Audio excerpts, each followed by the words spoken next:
My name is Eleanor. I'm 68 years old, and what I'm about to tell you will make you question everyone you trust. 3 months ago, my husband Frank and I were eating stale bread and watery soup at a homeless shelter, sleeping on narrow cots surrounded by strangers after losing absolutely everything we had worked for in 47 years of marriage. We had been systematically destroyed by the two people we loved most in the world, our own daughter Sarah and her husband Mike. They didn't just steal our money. They stole our home, our dignity, our future, and then had the audacity to play the victims when we discovered their lies. But what they didn't know was that this broken old woman they had discarded like trash was about to become their worst nightmare. And when karma finally came for them, it came with interest, penalties, and a vengeance they never saw coming. Frank and I met when we were both 19, working at the same diner in downtown Detroit. He was a busboy saving money for electrician school. I was a waitress putting myself through nursing school. We got married in 1978 in a ceremony that cost us $300 total, including my dress from JCPenney and a reception in my mother's backyard. For our honeymoon, we spent 2 nights at a motel by Lake Huron and thought we were living like royalty. We were the kind of couple that believed in the American dream with religious devotion.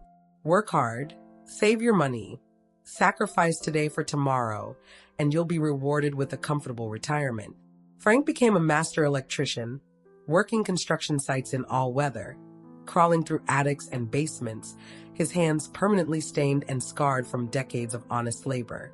I spent 35 years as a cardiac nurse, working night shifts, holidays, weekends, holding the hands of dying strangers while missing dinners with my own family.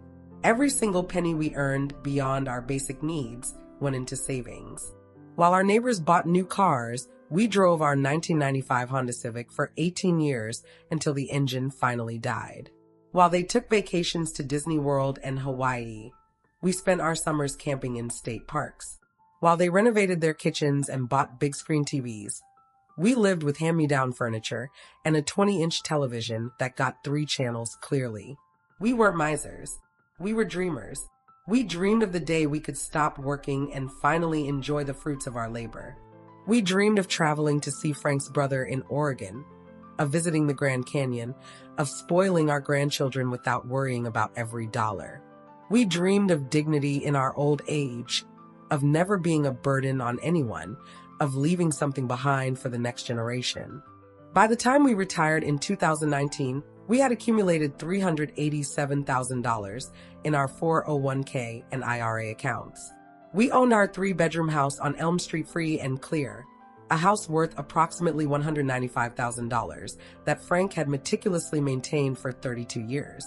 We had another $67,000 in CDs and savings bonds, plus about $15,000 in a checking account for daily expenses.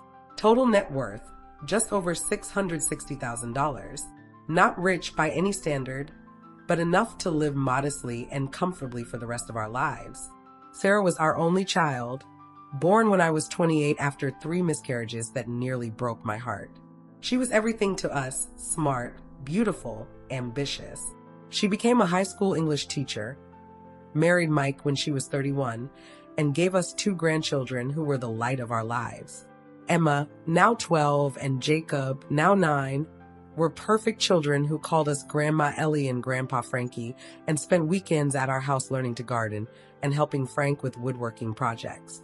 Mike seemed like the perfect son-in-law. He was an insurance adjuster, always dressed professionally, always polite and respectful. He called us Mom and Dad, remembered our birthdays, complimented my cooking, and helped Frank with home repairs without being asked. When Sarah and Mike bought their 4-bedroom house in the better part of town, we were proud. When they leased matching BMW SUVs, we thought they were doing well financially. When they took expensive vacations twice a year, we assumed Mike's insurance job was more lucrative than we realized. The first crack in our perfect family appeared in early 2020. Sarah called one evening, crying so hard she could barely speak. Mike had been laid off, she said. The insurance company was downsizing, eliminating his position along with dozens of others. They were facing financial disaster. Their savings were already depleted from some unexpected medical bills. Could we help them? just temporarily, just until Mike found another job. As parents, as grandparents, how could we possibly say no? The thought of Sarah and the children losing their beautiful home, of Emma and Jacob having to change schools and leave their friends, was unbearable. We transferred $25,000 from our savings account to theirs that same week. It was painful to see our nest egg shrink, but family comes first. We had enough. We could afford to help. 3 months later, they came back. Mike still couldn't find work, Sarah explained. The job market was devastated by the pandemic. They needed just a little more help to keep their heads above water. Another $18,000 disappeared from our savings. Then another $22,000 6 months after that. Each time, Sarah assured us it was temporary. Each time, Mike promised to pay us back as soon as he found work. By early 2021, we had given them $65,000. Our savings account was nearly empty, but we told ourselves it was worth it to keep our family together and stable. Mike had started doing some consulting work, Sarah said. Things were looking up. Soon they would be back on their feet and could start repaying us. That's when Mike came to us with what he called the opportunity of a lifetime. Frank, Eleanor, he said, sitting at our kitchen table with a folder full of official-looking documents. I've been working with some former colleagues from the insurance industry. We're starting an investment fund that specializes in disaster recovery projects. You know, buying damaged properties, fixing them up, reselling them at a profit. It's a guaranteed moneymaker. He spread out charts and graphs that looked impressive and professional. The beautiful thing is, this isn't charity anymore. Instead of just giving us money, you can invest with US and earn substantial returns. We're talking about 12 to 15% annually, which is way better than your CDs that are earning, 2%? Sarah nodded enthusiastically. Mom, Dad, this is our chance to not just survive, but to really build wealth for all of us. Mike has the expertise, I can handle the administrative side, and with your investment, we can really scale up the operation. Frank was skeptical, but the numbers were compelling.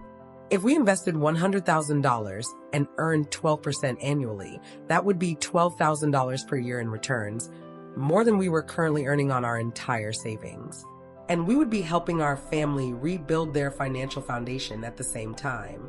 Mike showed us incorporation papers, business licenses, and what appeared to be contracts with property developers. Everything looked legitimate. More importantly, we trusted our daughter and son-in-law completely. These weren't strangers asking for our money. This was family. We started with $75,000 from our retirement accounts, taking the penalty for early withdrawal because Mike assured us the returns would more than compensate for the fees.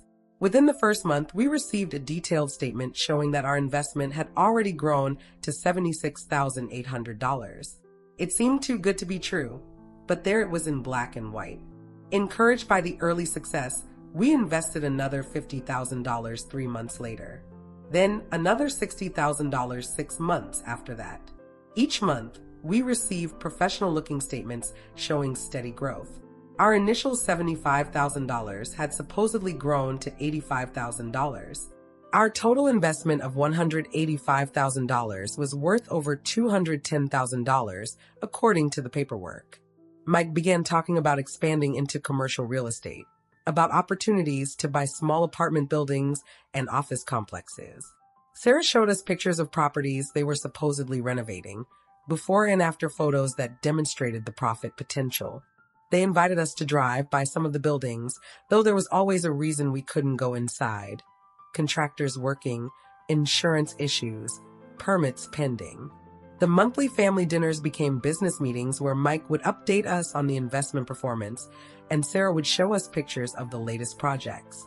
Emma and Jacob would play in the backyard while the adults discussed profit margins and expansion plans. It felt like we were all working together toward a prosperous future. In late 2021, Mike presented us with the biggest opportunity yet. A shopping center was going into foreclosure, he said.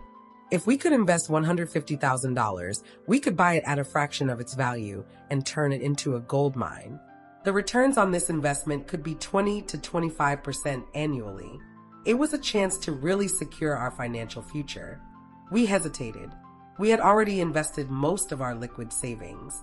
To come up with $150,000, we would have to withdraw a substantial amount from our 401k accounts, paying penalties and taxes that would cost us dearly.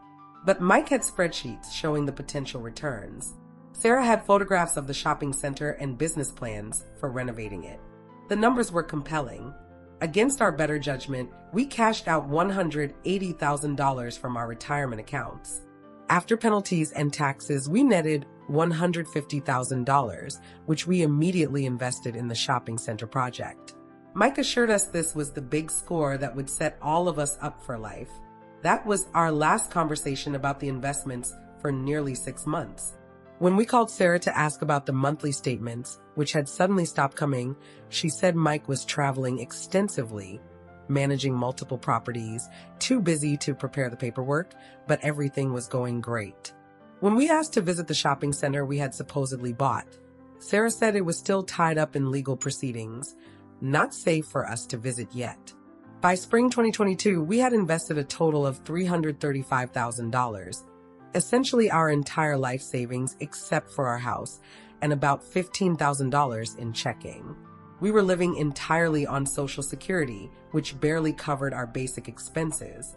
But we were worried because according to the last statement we had received, our investments were worth over $380,000. We were actually wealthier than when we started. Then everything collapsed in a single week. It started when Frank ran into Dave Martinez, Mike's former supervisor at the insurance company, at the grocery store. Dave asked how Mike was doing at his new job. When Frank mentioned that Mike had been unemployed for over 2 years and was running an investment business, Dave looked confused. "Frank," Dave said, "Mike wasn't laid off. He was fired for filing fraudulent claims. And that was just 6 months ago, not 2 years. He's been working here the whole time you thought he was unemployed." That conversation sent Frank home in a panic. If Mike had been working the whole time, why had they needed our money? If he had been fired for fraud, why were we trusting him with our life savings? Frank insisted we drive immediately to the shopping center we supposedly owned. The shopping center was indeed in foreclosure, but it wasn't owned by us or any investment company Mike had described. It was owned by a bank that was trying to sell it to recover defaulted loans. The before pictures Mike had shown us were current photos. There was no renovation, no investment, nothing. When we confronted Sarah that evening, her reaction told us everything we needed to know. She didn't act surprised by our questions. She didn't seem confused by our accusations. She just started crying and saying she was sorry, so sorry. But they had been desperate. "Mom, Dad," she sobbed, "we never meant for it to go this far. Mike lost his job. We were drowning in debt. We just needed help temporarily. We thought we could pay you back before you ever found out." But there was no investment fund. There were no disaster recovery projects. There was no shopping center purchase. Mike had used our money to pay their mortgage, their car payments, their credit card bills, their children's private school tuition, their vacations, their lifestyle. All of it.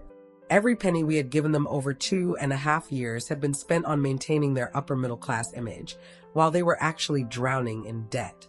The professional-looking statements were fake, created on Mike's computer and printed on letterhead he had designed himself. The business licenses were photocopies of other companies' documents with the names changed. The incorporation papers were templates downloaded from the internet and filled out with fictional information. "How much is left?" Frank asked, his voice barely a whisper. Sarah couldn't look us in the eye. "Nothing," she said. "It's all gone." But it was worse than just the lost investments. In the process of managing our financial affairs, Mike had somehow gained access to our banking information and had secretly taken out a home equity loan against our house. He had forged our signatures on documents and used his position as our trusted financial advisor to borrow $85,000 against our home. We discovered this when we received a foreclosure notice in the mail. Our house, which we had owned free and clear for 8 years, was now at risk of being seized by the bank because of a loan we had never agreed to take. When we confronted Mike about the forged loan documents, his response was what finally made me understand the kind of people we were dealing with. He didn't apologize. He didn't express remorse. He got angry. Look, he said, pacing around our living room like we were the ones who had done something wrong. This is just a temporary cash flow problem. The investments I made with your money didn't pan out like I expected, but that doesn't mean I'm a criminal. I'm a victim here too. I lost my job. I was trying to support my family. I made some bad decisions under pressure. You forged our signatures, Frank said, holding up the bank documents. You took out loans in our name without our permission. I had power of attorney, Mike replied, which was a lie. We had never given him power of attorney over anything. And besides, he continued, what's the difference? You were going to leave everything to Sarah anyway when you die. I just accelerated the timeline a little bit. Instead of waiting for your inheritance, Sarah gets the benefit now when her family actually needs it. The audacity of that statement took my breath away. He was justifying stealing our life savings by claiming we would have given it to Sarah eventually anyway, so it didn't matter that he had taken it without permission. Sarah, instead of being horrified by her husband's attitude, actually nodded in agreement. Mom, Dad, she said, I know this looks bad, but we really were planning to pay you back. And honestly, you don't need all that money anyway.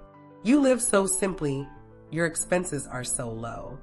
The money is doing more good helping us raise Emma and Jacob than it would sitting in your bank account. That was the moment I realized we weren't dealing with family members who had made mistakes. We were dealing with sociopaths who genuinely believed they were entitled to our money and that we were selfish for expecting it back. Frank asked the question I was afraid to hear the answer to. What are we supposed to live on? How are we supposed to pay our bills? Mike shrugged. Social Security, Medicare, food stamps if you need them. Lots of old people get by on less. You'll figure it out. And if we lose the house? I asked. There are senior housing options, Sarah said. Assisted living places, government housing. It might actually be better for you than trying to maintain this big house. They were talking about our future like we were a minor inconvenience to be managed, not the parents and grandparents who had sacrificed everything to help them. Frank and I had given them over $400,000 when we included the forged home equity loan, and their response to our devastation was essentially, you'll figure it out. But the worst was yet to come. When we told them we were going to contact the police and report the forgery and fraud, Mike laughed. Actually laughed. Good luck with that, he said. You voluntarily gave us the investment money. You signed papers. You have statements showing you understood the risks. As for the home equity loan, prove I forged your signatures. Prove you didn't sign those documents and then forget about it. You're both almost 70 years old. Who's going to believe your memory is reliable? Sarah added, and even if you could prove something, which you can't, do you really want to send your own daughter to jail? Do you want Emma and Jacob to grow up visiting their mother in prison? What kind of grandparents would do that to their own family? They were using our love for our grandchildren as a weapon against us, threatening that any attempt to get justice would harm the innocent children we adored. The foreclosure process moved forward quickly. Within 4 months, we lost our house. Frank and I, both nearly 70 years old, found ourselves homeless for the first time in our lives. We were forced to move into Sacred Heart Senior Shelter, a county-run facility for displaced elderly people. The shelter was clean and the staff was kind, but it was heartbreaking. Frank, who had worked with his hands for 50 years, who had built our deck and renovated our kitchen and fixed every broken thing in our house, lay on a narrow cot in a room with 5 other men and stared at the ceiling. I slept in a room with 8 other women, listening to strangers snore and cry and talk in their sleep. During the day, we would sit in the common area and apply for jobs that would never hire us, apartments we couldn't afford, assistance programs with waiting lists longer than our remaining life expectancy. We had gone from comfortable retirement to destitution in less than 6 months. Sarah came to visit us exactly once. She brought Emma and Jacob, who were confused and frightened to see their grandparents living in such a place. The children kept asking why we couldn't come home with them, why we had to stay in the shelter when we were going to get a new house. Sarah's explanation to them was another knife in our hearts. She told Emma and Jacob that Grandma and Grandpa had made some bad financial decisions and lost their money, and that we were too proud to accept help from the family. She made it sound like our homelessness was our fault, our choice. When the children were out of earshot, I asked Sarah if there was any possibility of getting even a small amount of our money back to help us rent a modest apartment. Her response was what finally convinced me that our daughter was beyond redemption. "Mom," she said, "you have to understand that Mike and I have responsibilities. We have a mortgage, car payments, the kids' school expenses. We can't afford to support you financially. You made the decision to invest your money, and investments sometimes lose value. That's not our fault." She was talking about our life savings like it had been lost in the stock market, not stolen by her and her husband. She was rewriting history to make herself the innocent victim of unfortunate circumstances rather than the co-conspirator in a calculated theft. "Besides," she added, "this might actually be good for you. You were becoming too isolated in that big house. Here you have social interaction, activities, people to take care of you. Maybe this is a blessing in disguise." She was describing our homelessness as a social upgrade. When Frank asked if we could at least see Emma and Jacob regularly, if they could visit us at the shelter or we could take them out for meals occasionally, Sarah hesitated. "I think it might be better if we limit contact for a while," she said. "The children are confused by this situation, and seeing you here is upsetting for them. Maybe once you get settled somewhere more permanent, we can work out a visitation schedule." She was cutting us off from our grandchildren, using our homelessness as justification for denying us access to the two people who meant more to us than our own lives. That night, lying on my cot in the shelter, listening to Frank cry quietly in the men's section down the hall, I made a decision that would change everything. I was done being a victim. I was done accepting that our story would end with us dying forgotten and broke while Sarah and Mike lived comfortably on our stolen money. I was going to destroy them. The next morning, I walked to the public library and spent 6 hours researching everything I could find about financial fraud, elder abuse, identity theft, and asset recovery. I learned about federal agencies, state regulators, consumer protection offices, and legal aid societies. I made lists of phone numbers, addresses, and filing procedures. Then I hired a private investigator named Tom Rodriguez. Tom charged $200 per hour, money I couldn't afford from our $847 monthly Social Security check. But he specialized in financial crimes and had a reputation for recovering stolen assets. I paid him with the last $2,000 we had in our checking account, money we needed for basic expenses, but I was beyond caring about tomorrow. I wanted justice today. Within 2 weeks, Tom had uncovered information that changed everything. Mike hadn't just stolen from us. He was running similar scams on multiple families, always targeting older relatives or family friends who trusted him implicitly. He had defrauded his own elderly aunt and uncle out of $95,000. He had convinced Sarah's godmother to invest $60,000 in fictional real estate ventures. He had borrowed money from at least 6 different people using forged documents and fake business plans. More importantly, Tom discovered that Mike and Sarah weren't living paycheck to paycheck, as they claimed. They had hidden assets in accounts under Sarah's maiden name and in Mike's mother's name. They owned rental properties in other states that they had purchased with stolen money. They were living much more luxuriously than they admitted, all financed by their victims. Armed with this evidence, the FBI suddenly became very interested in our case. Agent Patricia Martinez, who specialized in elder fraud, told us that we had stumbled onto a major criminal enterprise that had defrauded multiple families out of over $800,000. But the real breakthrough came when Tom discovered Mike's gambling addiction. Mike had been using stolen money to day trade stocks and bet on sports, losing hundreds of thousands of dollars in risky investments while telling his victims that their money was safely invested in real estate. Tom found records of Mike losing $150,000 in a single day trading cryptocurrency, then stealing more money from his victims to cover the losses and continue gambling. The federal investigation took 8 months, during which Frank and I continued living in the shelter. But now we had hope. We knew we were building a case that would not only get us justice, but help other families recover their stolen money. The day Mike and Sarah were arrested was the best day of my life in 3 years. FBI agents raided their house at 6 a.m., seizing computers, financial records, and anything else related to their fraud scheme. I watched from across the street as they were led away in handcuffs, Sarah crying and protesting her innocence, Mike angry and defiant. But their behavior during the arrest process revealed the true depth of their narcissism and entitlement. Instead of showing remorse for destroying multiple families, they immediately started trying to play the victims. Sarah's first statement to police was that she had been manipulated by Mike, that she didn't understand the investments were fake, that she was as much a victim as anyone else. This was despite evidence showing she had actively participated in creating false documents and had personally lied to multiple victims about the status of their investments. Mike's defense was even more outrageous. He claimed that all the investments were legitimate business ventures that had simply failed due to market conditions beyond his control. He argued that his victims were sophisticated investors who understood the risks, and that he had never guaranteed returns.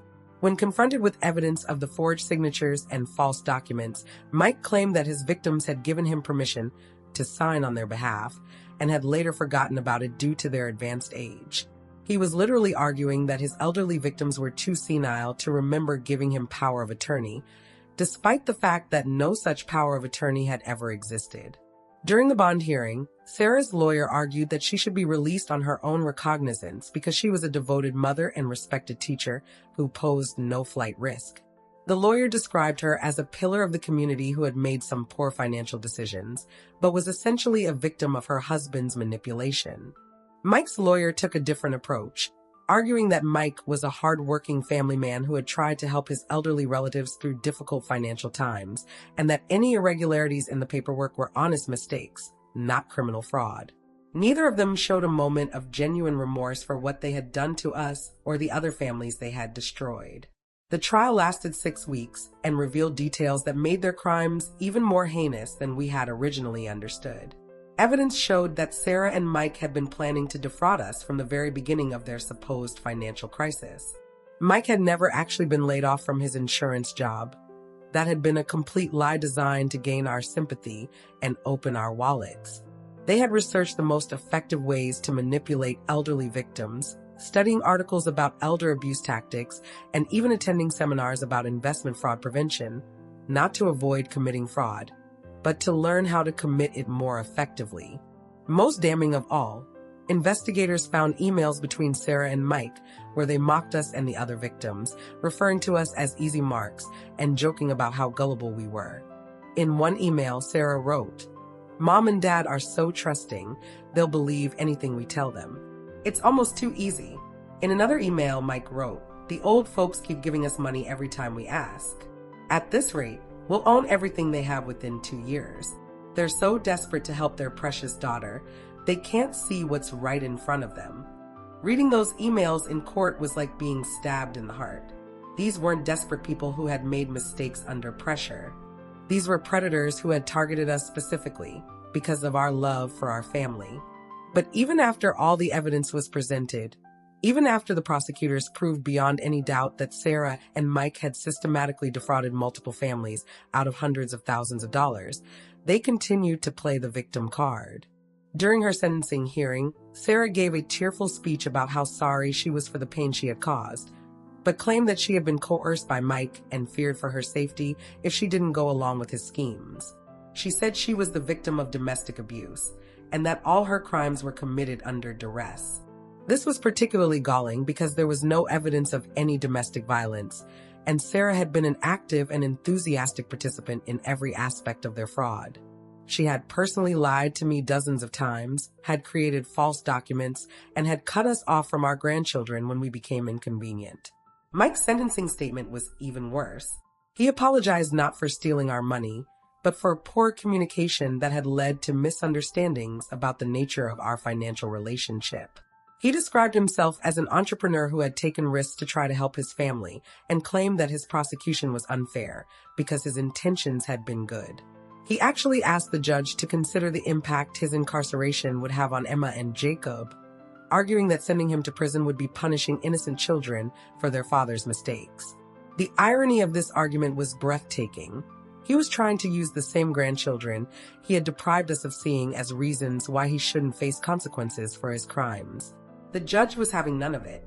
Judge Richardson, a no-nonsense woman in her 60s, delivered a sentencing statement that brought me to tears of joy.